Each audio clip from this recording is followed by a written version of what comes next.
Hi, everyone, and thank you very much for joining our live webinar today, where we're going to cover the recent recommendations by Microsoft on how to get more secure passwords in the enterprise. And seeing as NIST released their own recommendations recently, just in time for our webinar, we're going to focus on their recommendations today as well. On the line, we have our panelists, and they will take Q&A during the session. So any questions you might have throughout the webinar, please post them to the question tool, and we will ask and answer them at the end. Also, this presentation is being recorded. So if you want to review parts of it later on, or you wish to share it with colleagues who might be interested in this topic, we will be in touch in a few days with the webinar recording. At this point, I would like to introduce our great panel. On the line, we have Sean Dubey. Sean is a solutions architect for Agile Inc., where he helps Fortune 500 customers build hybrid identity solutions. Sean was previously technical director and analyst at Windows IT Pro and leader of the IT Directory Services team at Intel, and one of the original architects of the company's corporate Active Directory. Sean has been a Microsoft MVP in the Directory Services and Enterprise Mobility expertise areas for 13 years. Hey, Sean. Good afternoon and good morning. I was on mute.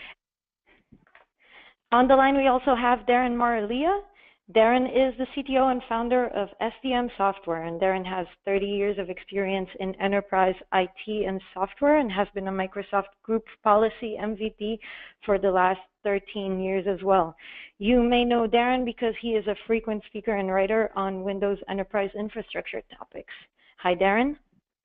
Hey all, and hey Maytal, thank you for that intro. And we also have Mickey Bresnan. Mickey is the CEO and co-founder of Semperis, and he has nearly 2 decades of experience in enterprise software, stretching back from his management roles in the Israeli Defense Force Navy Computing Technical Unit to his days as a CTO of a Microsoft Gold Partner integration company.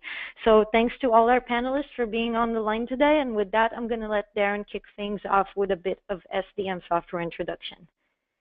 Yeah, thanks. And so a little bit about who we are. As Maytal mentioned, I've been a policy MVP, now actually officially cloud and data center MVP with the Microsoft MVP program for quite a while. I founded SDM back in 2006. We are a Windows configuration management solution company. We have over 400 customers worldwide. If any of you have been at my gpoguy.com website, which is actually now part of SDM, you'll probably have downloaded one of our freeware utilities. We are focused on Windows config management, as I mentioned. Group policy has been our raison d'etre for a long time now, with reporting, auditing, attestation, automation, and compliance. And we've more recently been talking a lot about desired state configuration in sort of the modern DevOps configuration landscape for Windows, and we're doing some work there as well. And I encourage everyone who is going to be at Ignite, the Microsoft Ignite conference starting on the 25th, to come by our booth number 671. We're going to be showing off a bunch of this stuff, including some really cool new stuff around DSC and group policy.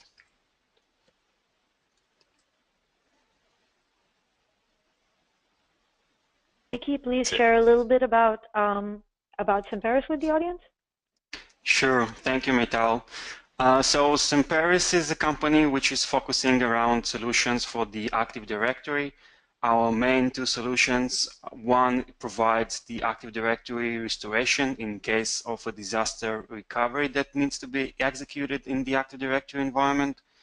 And the second solution is our Semperis Active Directory State Management, which tracks all of the changes that are introduced to the Active Directory environment and then provides with a very simple way to compare different points in time and get insights and revert anything that might be causing an issue.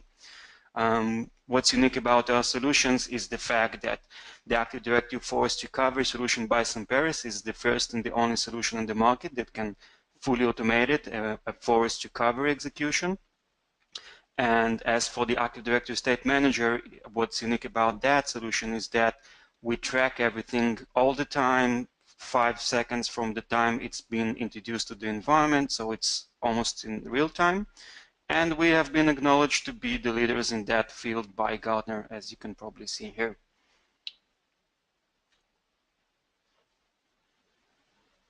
Thanks, Mickey and Darren. I'm going to launch a quick poll for our audience, and I would love for you to answer and let us know what you think about the topic of how concerned you are about password safety in your organization, and please choose the response that applies to you the most.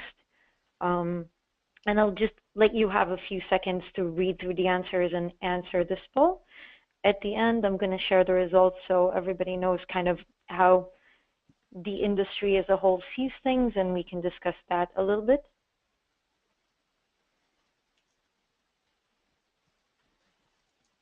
All right, just a couple more seconds for people to provide their responses.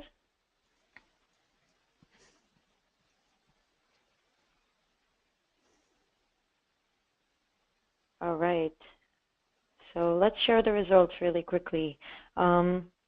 It seems surprisingly that 0% of you are not at all concerned about password policy, but we have around half of you who are very concerned and are making significant policy update efforts every now and then. Group of panelists, would you like to actually discuss these results and what they mean generally to you? Again, as you said, it's not surprising. I think passwords are problematic at best for most organizations, and so the fact that everyone is, or at least half of the people are, either somewhat concerned or very concerned, that's expected, I would say, and especially in light of the latest guidance. Yeah. Okay. So let's continue with the presentation. Sure. We think it's pretty appropriate to kind of give a little level set to what brought this webinar out and why we're here today talking about this. What has come about that's different than long-standing password policies. So about a month ago, Microsoft came out with a set of password guidelines that was based on their experience from the Microsoft Identity Protection Team, which is the team that sits behind Azure Active Directory and looks at the activity that is run against it.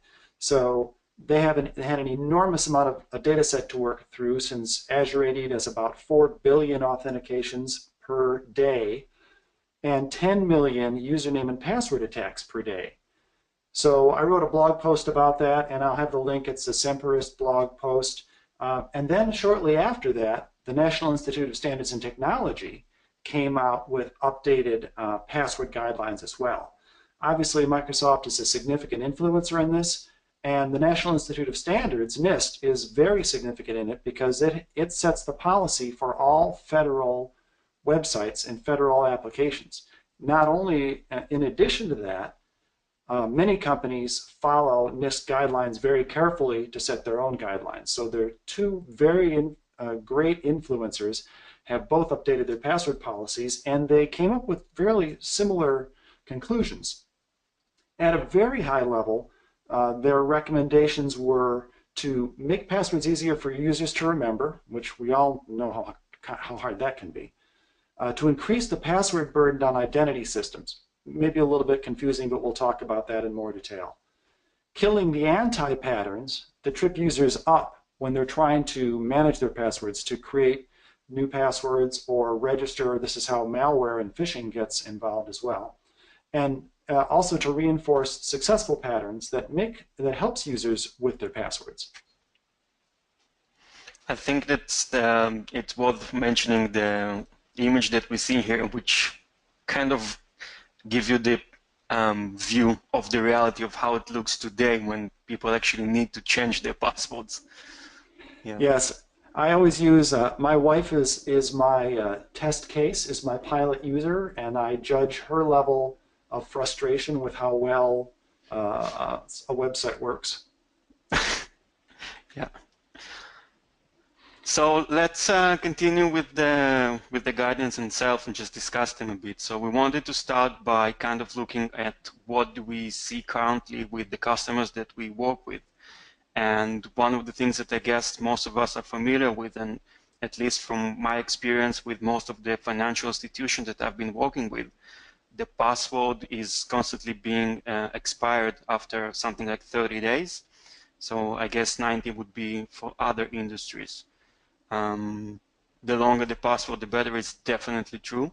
And I think that we should also mention while discussing specifically this topic, what has to do with the, let's say, the user side of it, as opposed to administrative side of passwords and how they should be handled. The password complexity, which is, well, you've been there, and I think that the previous slide with the blood and the whole thing was kind of what makes us, many of our users, go crazy, and then usually that will also have some impact on the way, on the calls that will be coming into our help desks in terms of users being forgetful of the passwords that they've set just even a few minutes ago. Yeah, I think that something it's good to point out here, where I think probably everybody's familiar with these current password practices. One of the findings that both Microsoft and NIST came up with is that these guidelines, they don't help in the way that you might think they do. And in practice, it shows that it does just the opposite, because the human being reacts in common and very predictable ways when they have common restrictions. So the more you restrict the way they can respond, the more predictably they are going to respond, and hackers have discovered that, and so thus the bad guys can easily guess what the next iteration is going to be. Yeah, I guess some of this actually comes to very basic logic, saying that if I now need to remember those very complicated passwords, I definitely gonna try and follow the password 1, password 2, and so on, as I need to cycle those passwords. Yeah, I've never liked the concept of password account lockout after n failed attempts. So I sort of got the original intent of that, which is to supposedly prevent dictionary attacks on passwords. But the number of help desk calls that lockout results in versus the frequency of dictionary attacks strikes me as being one of these examples of just sort of bad advice. I know everyone probably implements lockouts. I think there's other ways to figure out if somebody's doing a dictionary attack on you.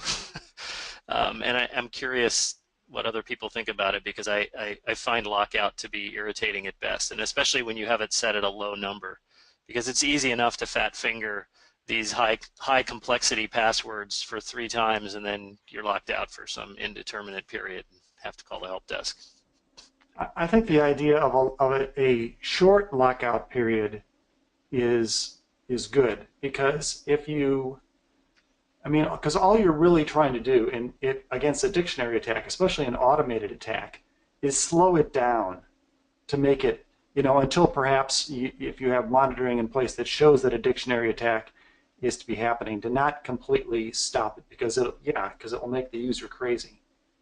So something short enough that Right, Yeah, lock it out for and 10 minutes or something. yeah, and I think that if you take into consideration the fact that many of the systems today allows you to actually try and access from outside the organization with the mobile force and so on, I would say that you probably need something in place, because those attacks are relatively easy to execute now. Actually, that's an interesting point, Mickey, because I was just talking about this. Microsoft recently implemented the capability between Azure Active Directory and or external ADFS and internal Active Directory to have soft lockouts, where you could have just that. You can have an externally facing portal where you could enter corporate credentials, and you could hammer at it in an automated method. But because that's the same credentials that somebody may be logged on sitting at their workstation in their office and have their account lock out. So that was a problem, and so Microsoft came up with the concept of a soft lockout, where it will, X number of failed attempts off of Azure Active Directory, it will lock them out from logging into Azure AD, but it does not go back and lock them out of AD. That's a great usage, but think about a scenario where you have an internal Skype for Business, just as an example, and you have a user trying to log in from outside the organization. So he goes directly to that system, and that's a way that can be used to actually attack. Right. Right, and that's I think where we're going to start to see, and Microsoft calls it conditional access, but the sort of machine learning based access policies that use information, like, so for example, if I log into Skype for Business from my corporate network, and then suddenly 30 minutes later, someone logs into my Skype for Business account from, I don't know, From India. Bangalore. Yeah. Yeah, exactly. That we'll get to a point where Skype for Business or Microsoft can make the intelligent decision that there's no way I was, halfway across the world in 30 minutes, so don't let me log in. I think that will be an additional point of control down the line, regardless of whether my password is strong or not. Right. So what we've done is we've grouped these new recommendations into 4 major areas. Improving ease of use of the password system, improve the identity system, use multi-factor authentication, and encourage user education. And we'll kind of dive down into each one. And so under improve ease of use, and you'll see a couple kinds of color coding here. You'll see a green color coding, and you'll see a red color coding. And we came up with this because NIST provides their guidelines at 2 levels. They have the we recommend you do this, which in their documentation they say should, and they have we will require you to do this, and when they say must. And so the green is the should, and the red is the must. So that also gives you some feeling for how important NIST feels it is. Microsoft doesn't have the same. It's just all recommendations for Microsoft. So the first item is to eliminate character composition requirements, and that is exactly what that cartoon was pointing to. You must have an @ sign, an ampersand, an uppercase, a lowercase, and all that sort of thing. Not only does Microsoft say that, but NIST agrees with that, and so does probably the best-known security blogger on the planet, Bruce Schneier, agrees with that. And the reason is kind of what I said before. People fall into recognizable patterns. And what they have found is that Microsoft found the vast majority created their passwords of a pronounceable root word and then a suffix. And maybe you got fancy and you changed an @ for an A and a bang for an exclamation point. But they very much fell into that, root word and suffix. And so by eliminating that, it gives them a broader, less predictable area. The second one is to eliminate mandatory periodic password resets. Now that's a recommendation from both NIST and Microsoft and Bruce Schneier as well. And this is probably the most controversial one of all. The thing that is not on here that is sort of should be the suffix of this is eliminate mandatory periodic password resets unless there's evidence of compromise, which, as we all know from LinkedIn or whoever the latest target has been, you'll get those messages. Now, the reason that all 3 say you should eliminate periodic password resets is because just kind of what we were talking about before. Users make new passwords based on their old one in a very predictable manner.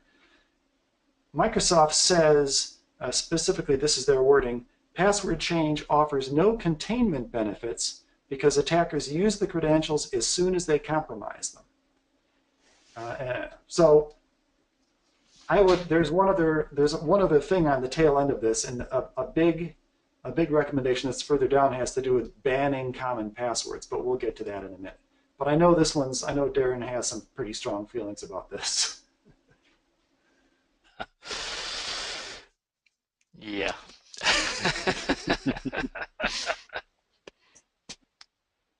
Well, yeah. Yeah, I would just say, just to give some other look into this topic, I would just say that in many of those cases where accounts have been compromised, you probably don't know that. You probably will know that your account have been compromised days and days after it's already happened. And I do feel a bit concerned about not changing password unless I think that they've been compromised, because probably by the time that I think, forget no, just think that it's been compromised, it's probably a bit too late for that. So you're suggesting that a regular password change means that the compromised and then used credential is reset after the fact? Well, I think that if you actually change your password, combined with the fact that you don't, well, as the other of the recommendations to follow, that you don't use the common ones, let's call it that way, that will probably be, from my perspective at least, better than just not changing the password.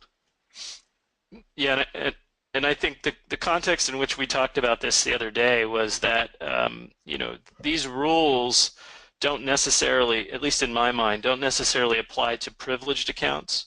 So if you've got administrative accounts out there, which are obviously, if they're compromised, then you start to get real problems in terms of moving laterally around the network.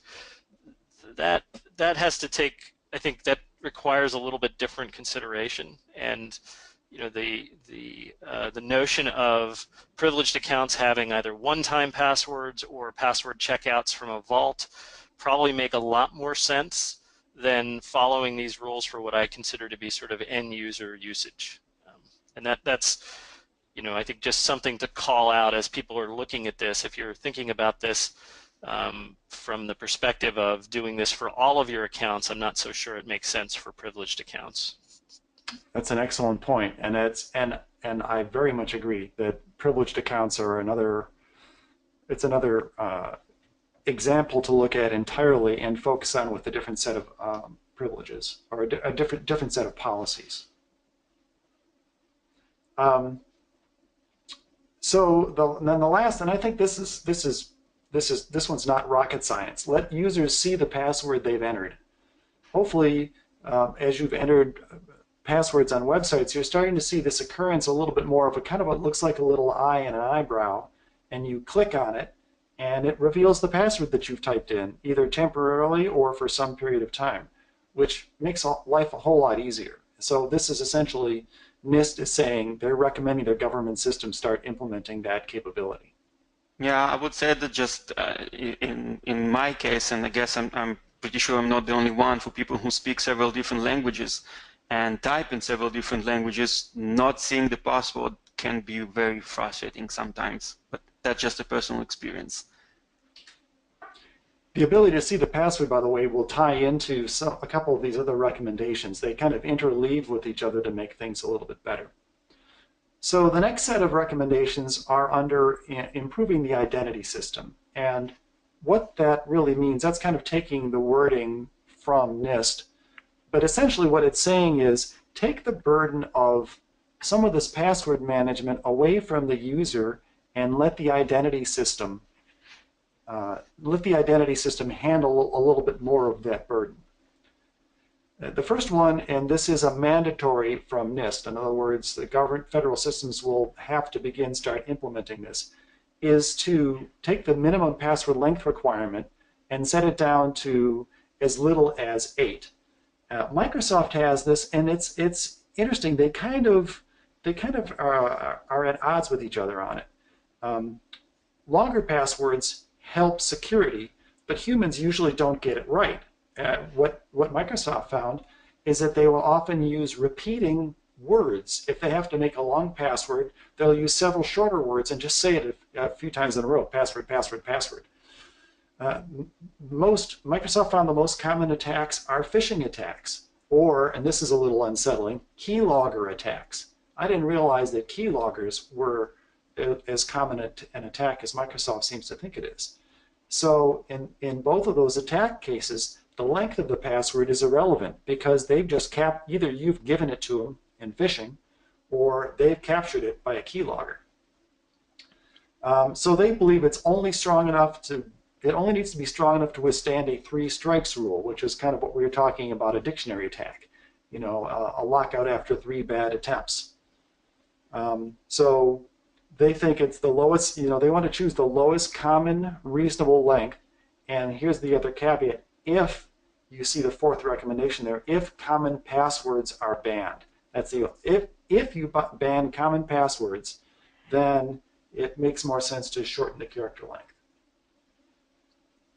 Although I would think that from easy of the implementation of the user experience, then, and I think we discussed it previously, having a long password, but which is something that humans can remember, just hey, have a happy day, or something like that, in a longer sentence with all the letters combined together, of course, is actually will allow users to have longer passwords, but those passwords will be still relatively easy to remember.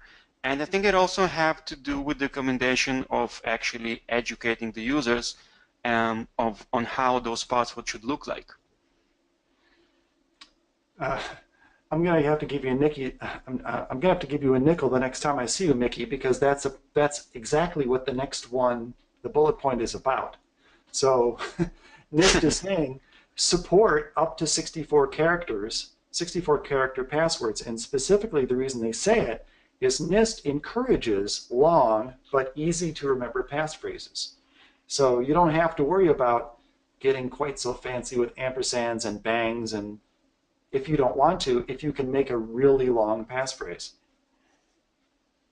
Yeah, we actually had a conversation about it today at the office with one of the guys saying, how long should my password be if it's too complicated to remember? And then they just suggested him pick a sentence which is not something that is common as from a movie or a very common known song, but something that has something to do with you personally that you can remember. Do not use your personal name. That was part of the recommendation. And then you will have the length that you need, and it still will be relatively easy to remember. Right. And actually tied into that comes the next one, which is, again, a mandatory from NIST, mandatory and a recommended. So NIST is mandating that they now allow all ASCII characters in passwords, and that includes spaces. And this is where it goes back to being able to see the password that you've typed in. So not only allow all ASCII characters, instead of saying, oh, you can't put an ampersand in there, they're recommending to allow all Unicode characters as well, which has the interesting implication of you can actually put emoji in. You would be able to put emoji in as your password. And it's a great idea. I personally have no idea how I would put emoji in on a regular keyboard for a password, but boy, I'll bet that would make it hard to crack. Maybe it's time for the new keyboards to come along. The 4th one is what we've been alluding to all along, which is banning common passwords. Everybody found that, anyone that's done any reading about passwords on here has seen that people are horrible for choosing the simplest passwords just to get in, just to move on. A friend of Darren's and mine, Gil Kirkpatrick, who has been in this identity business and an MVP as long as we have, told me years ago, look, nobody cares about identity but identity people. Identity is just a speed bump for people to get to where they need to go. So they'll put in whatever is the easiest thing so that they can move on and get done what they need to get done. So yeah, there are common passwords, and NIST is mandating that they operate against the dictionary and reject common passwords. Now, and as does Microsoft. Now, it's one thing to ban common passwords when you have a web-facing service and you can custom code it. It's a different item when you're talking about Microsoft Active Directory that has a limited number of configuration options. There is no password filter supplied with Active Directory that will ban common passwords. However, you can purchase third-party password filters. Just do a Google search on Active Directory password filters, and you can see them. And pretty much all of the top ones I saw did offer a common password dictionary. I will mention for those intrepid participants that you can write your own with C++ if you are so inclined. The spec for doing so is out on the MSDN website. I'll be sure to download that on my Kindle for a little bedtime reading. Yeah, there you go. Does that mean no more pass at Word? That's right. Great. I'll make sure that that's not on my lab system then, because I wouldn't go anywhere. But anyway, that's a key point. And when queried on that, Microsoft says that they are kind of coyly, they're working on something. And I haven't heard anything about that yet, but that's a sticking point. No password, no dictionary name password filter is a sticking point. But if I were admitting a sizable Active Directory environment, I would be looking into password filters and then some of these other requirements. The last one is stop using security questions or hints. I think the reasons are pretty obvious. They are easily socially engineered. They are also easily guessed. And you can simply do, after a certain amount of time, you can do web searches and come up with them. And a lot of the companies, I've been doing a fair amount of work with password reset systems, and a lot of the security people in companies are not using security questions anymore, or hints. I think it's worthwhile to, it sort of dovetails into this next section, but people are going to ask, so, well, what do I use to authenticate the person if, for example, they're calling the help desk and want to have their password reset? And I think MFA, multi-factor authentication, some kind of second factor, is the right mechanism to put in front of a password reset function or a password setting function to ensure that the person is who they are. So I think that's a nice segue. Thank you very much, Sean. I can even add to that and say that I've personally seen several of those calls where the user will call, he forgets the password, and then he will be asked by the help desk one of the questions that he submitted, and let's say that this is something that he doesn't remember, and then all of a sudden you see the guy from the help desk trying to give them some hints on what might that answer be, until they get to a point that they agree that he actually knows the answer, which makes the whole thing kind of ridiculous. Yeah, I've actually been the user on that end of the, equation before. And actually, so just for a quick level set, multi-factor authentication or two-factor authentication is two factors: what you know, your password, and what you have, which could be typically nowadays is a smartphone or a dumb phone that can receive SMS messages, something that a second authentication channel, or it could be a key fob or something like that that comes up with a rotating one-time password. So NIST's recommendation is to enforce MFA as is Microsoft's. Microsoft goes further to say that they recommend enabling risk-based MFA challenges. So what Microsoft is doing itself in Azure Active Directory is what Darren talked about before, conditional access, where if you are trying to access an Azure Active Directory resource that is sensitive, let's say it's single sign-on to a sensitive SaaS application, and you're in the corporate network, don't do anything. If you're outside the corporate network, get prompted for an MFA challenge or any number of factors. And Microsoft is actually, right now, they key off of 4 different conditions for their conditional access, and they are expanding it and will continue to expand it to make it more and more fine-grained. The last one, and this is a when you think about it, it makes sense, but it's kind of a very challenging one, is stop using SMS as a second factor, which is obviously it is widely used right now by web services. You'll get a text message. I think that as soon as you will have a conversation with the person in the organization who is in charge of the organizational phones and cellular phones and so on, and you will see a very simple demonstration that he can actually send an SMS from any number to any other number. I think that kind of would be the stop of the use of the SMS as an second factor authentication. Yeah, I mean, SMS wasn't really designed as a secure channel anyway. I mean, if it's amazing that we're still using it. Kind of like email, huh? Yeah. Just like anyone can send an email message from anyone to anyone, SMS is imminently spoofable. Yep. Not a great channel for ensuring secure communication.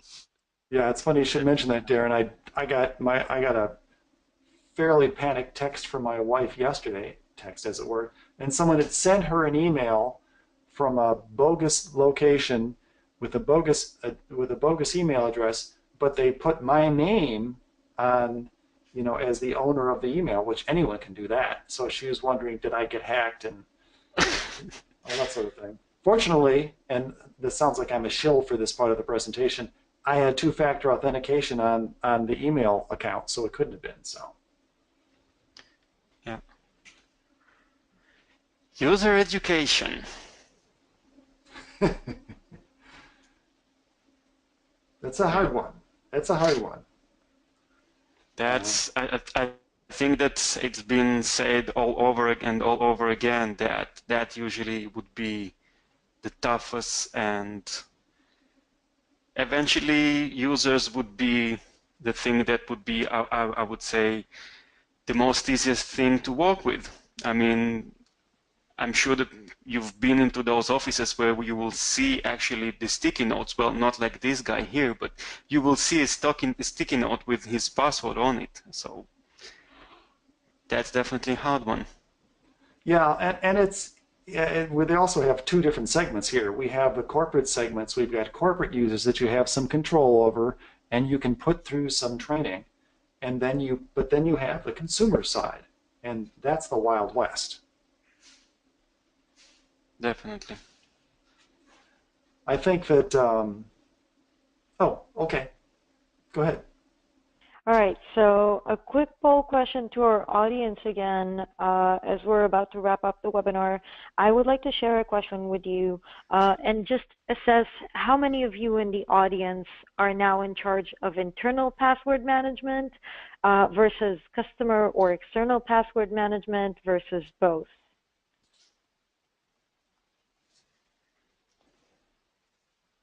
Let's give our audience a few moments to answer. As I see the rate of responses is picking up.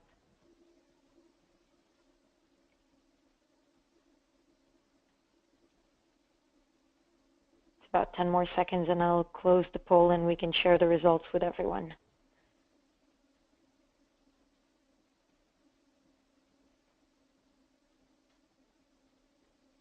All right.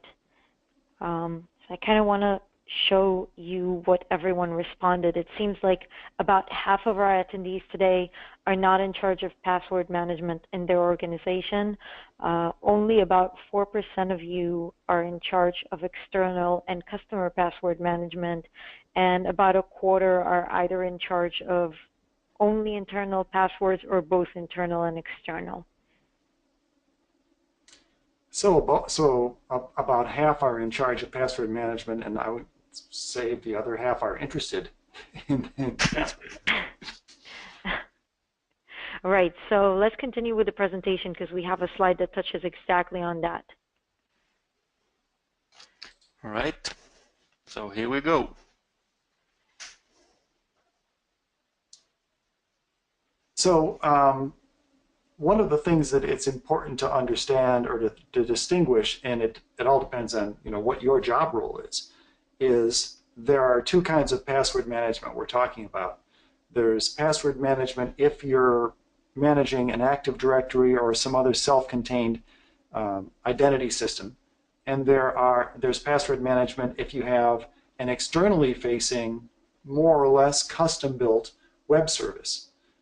Active Directory, it's a bought product from Microsoft, so it's internally facing typically, although Darren and I have talked about, there are plenty of examples where companies have used Active Directory to store external clients, as a database for external web services. It's safe to say the vast majority of Active Directory implementations are internal. You buy it, and because it's a bought package, it has a well-defined set of user password policy settings, knobs that you can turn, all that sort of thing. And generally, it's a well-defined set of users, your corporate employees. You know, they're your corporate employees, probably some vendors, and maybe a few things beyond that. So it's a pretty clearly defined system. A web service, however, is externally facing. So that means there's an open set of users. Anybody that wants to sign up for the web service, yeah, come and get it. You know, so you could have a very, very large number of users in the identity system. Typically, you build it or you customize it for the needs of what the service is. Usually, not always, but usually it's a non-Active Directory identity database, like some kind of a SQL database. As I said, an open set of users, and the password and security configuration is highly flexible. So you could implement the banning common passwords dictionary quite easily.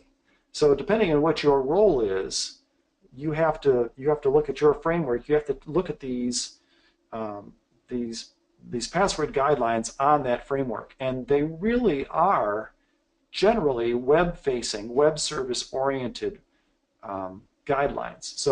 So if you're an Active Directory administrator, you need to look at it for, okay, how do these apply in my environment?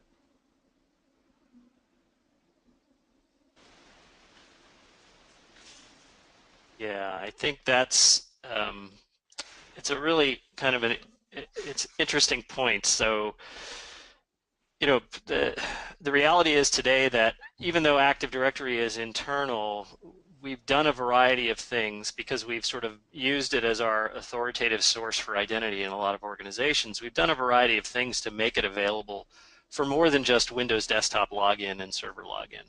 So whether it's via SAML federation to third-party service providers like Salesforce or Concur or whatever, or you're synchronizing it to Azure AD and essentially using Azure AD as a projection of your internal AD, all of that makes AD sort of actually, even though we're 16 years into the life cycle of AD, and people, including me, have talked about the imminent death of Active Directory.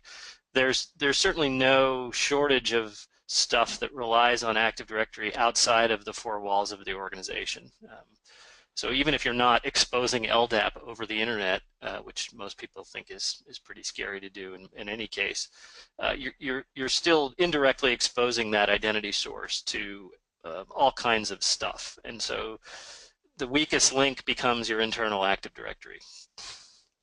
And I would also add to that we actually have several customers that what they do in terms of their external websites, where they actually use access of their customers, which can easily go over 1 million, in several cases even more than a few millions, they will still be using Active Directory as the repository for the authentication for those websites. So that kind of make Active Directory to become an external source for authentication.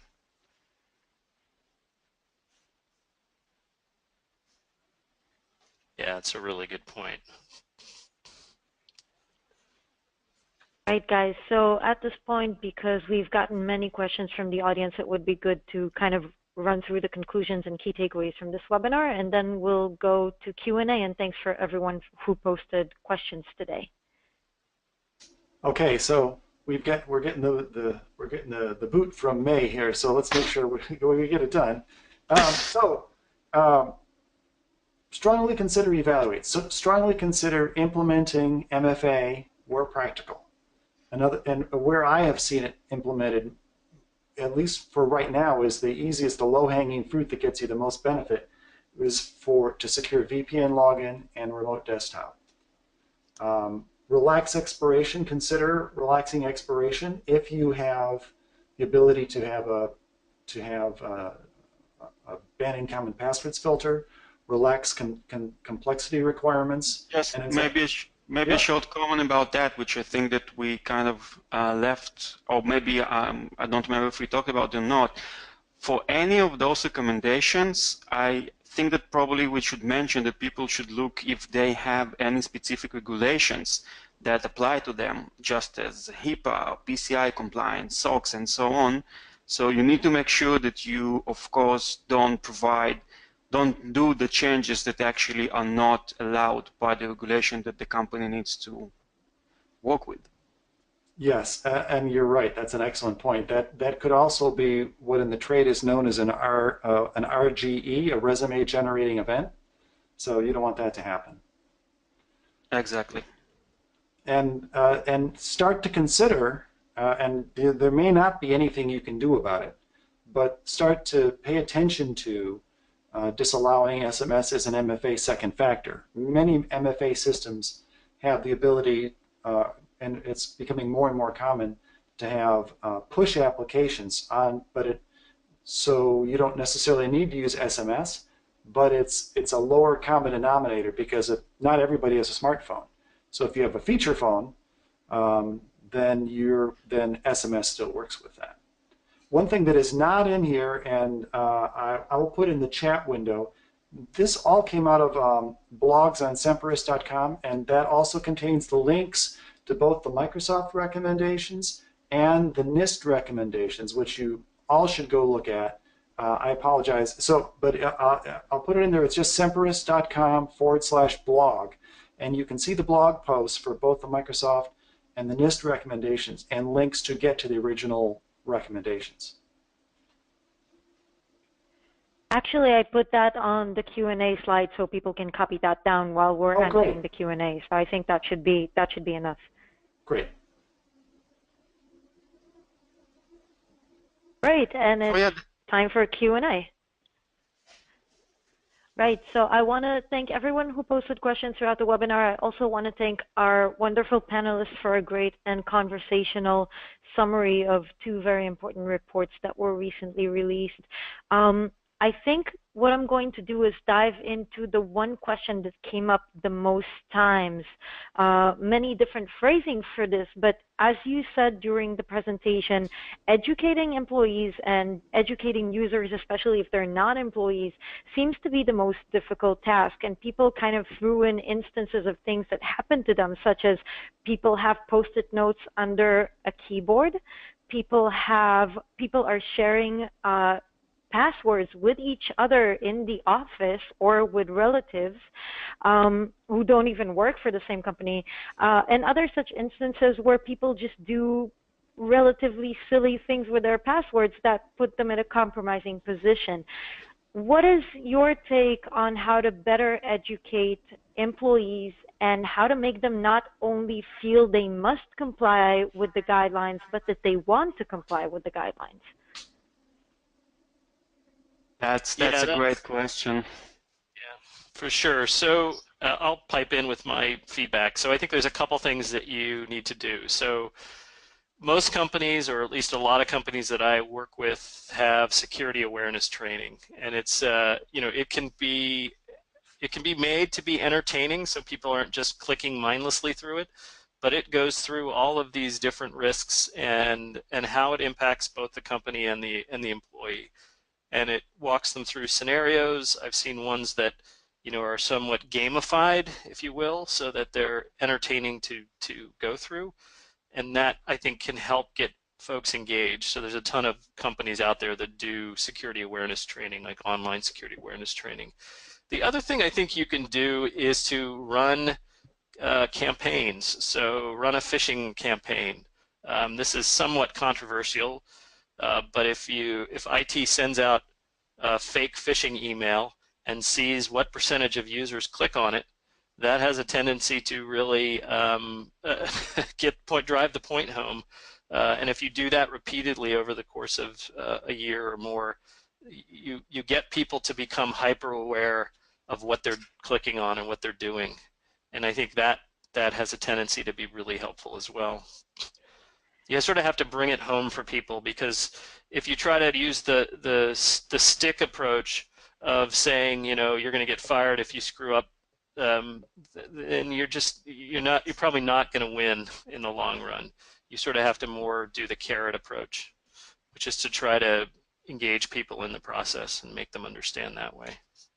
Yeah, and just to add over that, what I've seen companies do and seems to be very successful for them is to actually every once in a while take some of the people, the end users, to the SIEM center, the SIEM SOC center, and actually show them a map of the attacks that the organization is currently experiencing.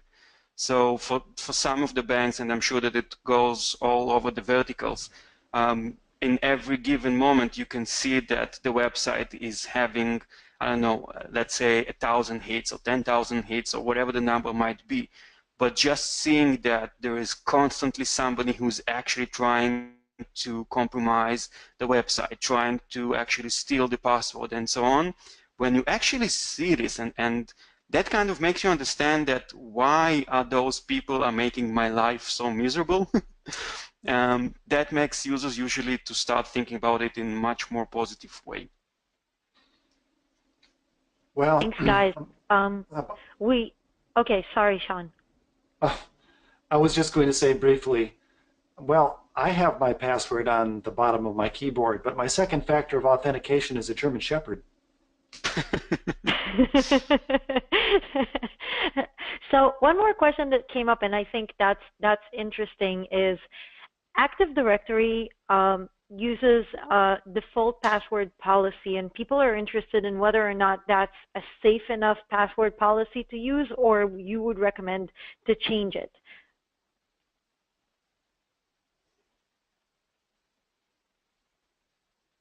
Sean, would you like to take this one? Actually, I'm thinking of Mr. Group Policy Guy there, and the Security Compliance Manager. I know he's a. Sorry, I missed the first part of the question. Could you repeat it? So basically, people are interested in knowing whether or not the default password policy in Active Directory is enough for their organization, or you would recommend to tighten it up a little bit. Right. So I think nowadays in Server 2012 R2 and beyond, the default password policy is set more challenging than otherwise. In other words, I think require complexity is the default enabled. I think minimum password length is, I want to say it's 7 or 8. If you're going to follow these latest recommendations, then it's not necessarily going to be enough. So Microsoft doesn't have any granularity in complexity. It's either on or off. So if it's on, you have to follow their rules, as I think Sean indicated earlier. If it's off, then users can do whatever they want. They can put in, all characters, all numbers, whatever. I guess if you want to follow the rules, the new rules that have come out, your best bet is to get some kind of third-party filter to enforce the new rules. But I think the defaults are okay. They're much more secure than they used to be, as far as that goes. But I think you sort of have to adjust it for your organization and how you take these new recommendations. And I will also say that, in newer versions of AD, of course, we have fine-grained password policy, which lets you have multiple password policies for users or groups within a domain, which you couldn't have before. It was only one for the whole domain. So you do have the ability there to have different levels of password policy for different classes of users. So we talked about privileged users. You could have a different level of requirements for them. And is this something that generally you would recommend to do, just to give two different guidelines for people with less authority and people with more authority? Yeah, I mean, I in the old days, like 6 months ago, I would have, but I think that times are changing, and not to be too flippant. With these new recommendations, with what we know about passwords, with things like two-factor and sort of one-time passwords, I'm not sure that the in-the-box technologies really cut the mustard, so to speak, anymore. And so I would say that before you think you're going to solve the problem with the in-the-box technologies, that you really look around at other options. because I don't think the in-the-box, even fine-grained password policies, while it's a nice technology, gives you a little bit more flexibility, I'm not so sure it really solves the underlying problem. I think that maybe the broader answer should be that if there's now those new recommendations in terms of the password management, then probably that can be a very good trigger to kind of rethink of how do you want organizational passwords to be managed, and what kind of groups are more sensitive or less sensitive based on their roles.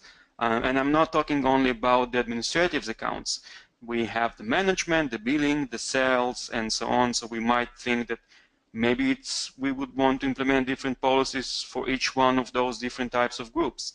So I think that only after kind of rethinking the whole thing with no constraints about what the technology can and cannot do, if you then build a plan of how do you actually see your organizational password policy should look like, then you can start and think if out-of-the-box solution is good enough, or do you need a third-party solution for that? And that's actually what's interesting about these results is you can go through that exercise and then run it through the filter of what Microsoft and NIST has found, which is, well, gosh, you maybe need to have sterner policies for these accounts, but users aren't going to remember them. So yeah, this is where you get to the out of the box, a second factor for, administrative accounts or something like that. Thanks, guys. And in the best interest of finishing in time, I think we have about 3 more minutes left. Let's just try to dash through a couple more questions. And anyone whose question remains unanswered on this webinar, we will reach out offline and provide you with the answer to your question.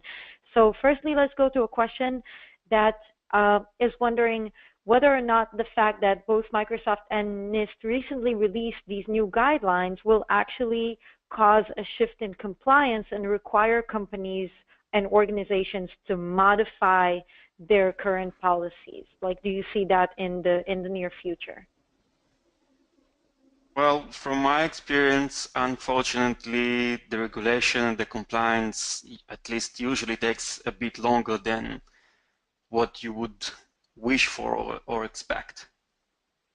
Yeah, absolutely. I don't think the Microsoft recommendations would do a thing for compliance. I think NIST will be a huge impetus to update compliance. That said, I bet it takes a long time.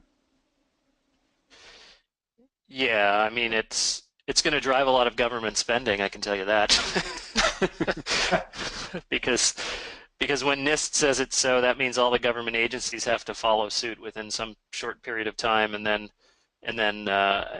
usually that trickles into the private sector and into regulations. So I would say a couple years, but yeah, that's probably about right. Okay, so let's try to touch on one more question before we wrap up. And the question sort of diverts a little bit from what you were talking about today to ask whether or not you feel this is wise to stop letting individuals manage their passwords and kind of transfer the burden to an automated system that doesn't even show the user their password, so that the user will not be a compromise to their own password. So basically, in an automatic way, just remember all the passwords and eliminate the user from ever being a factor in them. And what do you feel about that? And so, AKA CyberArk. Well, I've seen CyberArk work very effectively as an example of it. However, it is very expensive. And most companies only implement it for their highly privileged users that need to use it. It would be ruinously expensive across a broad number of users. Yeah, and I think the requirements to identify yourself uniquely don't go away with that system. I mean, you still have to identify yourself to this password vault somehow. So I think the right answer is not to, I mean, we're not at the point now where we can get rid of passwords. We've got some biometric solutions with Windows 10, with Microsoft Hello, but it's it's not getting rid of passwords. It's just making it so that you don't have to use them very often. But I think the right answer is to have better second factors that can complement passwords. Biometric being one, 2FA being one. Yeah, sorry, Mickey. And I think that we kind of discussed it previously, that one of the concerns that we have with those types of vaults is that if the user eventually will have a password which is relatively weak to the vault itself, and as opposed to administrative accounts, users usually use their passwords all day or every day, then breaking into one of those vaults will actually be a target which is much more interesting, and then immediately will allow the attacker to gain access to relatively large number of different applications. That's an interesting point. So with that, unless you have further comments, I think we're just about out of time. I would like to thank our attendees for joining us and being so interactive throughout the session. And again, thank you to our panelists, Sean, Darren, and Mickey, for a great presentation today. We will be in touch shortly with the link to the recording. And thanks. We're wrapping up. Have a nice rest of your day.